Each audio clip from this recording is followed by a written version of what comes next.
Okay, I will say, if you're interested in this movie, go into it blind.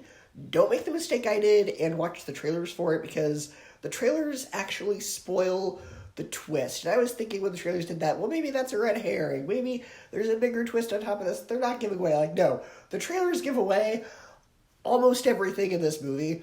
So if you're interested in this movie, don't watch the trailer. Just go into it not knowing anything about it. Go into it knowing as little as possible. And really the only reason I was even interested in this movie is because Thomas Doherty's in it. And I really liked him as Harry Hook in the Disney Descendants movies, so I was excited to see him in something that was a bit more serious, to see if he has acting range. And yeah, he is the best part of this movie. His character is so good at being creepy. Like, his character is very creepy. He's so good at being creepy.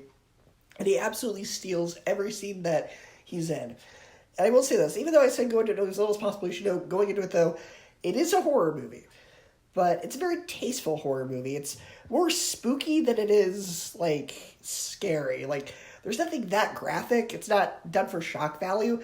Most of the scares in the movie are the atmosphere. I would describe this movie as, like, the Haunted Mansion, the ride. Like, the ride at Haunted Mansion. But if you wanted the Haunted Mansion to be a bit darker, like, not as campy as the Haunted Mansion, but still kind of fun. You know, the atmosphere and the scares of this movie, they were pretty well done. Though I did see a few of them coming. You know, there were a few of the horror cliches where it's like, okay, it's really quiet. There's going to be a jump scare now. Oh, they're going into the dark room. There's going to be a jump scare. Like, there were a few of those cliches, but there were still some surprises.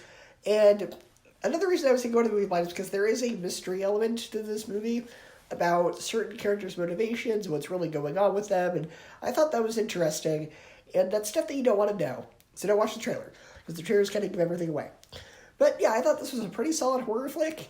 I did have a couple of issues with it, mainly the pacing of the third act, because it seemed kind of towards the end that they didn't really know how to wrap it up. So it tries to just try to wrap it up very quickly, and it kind of feels like the movie's not done, even when the credits are rolling. So, I don't know, maybe the third act could have been retooled a little bit more, but for the most part, I still really enjoyed this movie. Now, it isn't a movie you need to rush out to go see immediately. You can wait to rent it, but as somebody who's a horror fan, I kind of enjoyed it. So around Halloween time, I would say it's worth a rent. I think you'd enjoy it if you rented it around Halloween. So I would say that The Invitation gets a B+, an 8 out of 10, and a 3.5 out of 5 stars.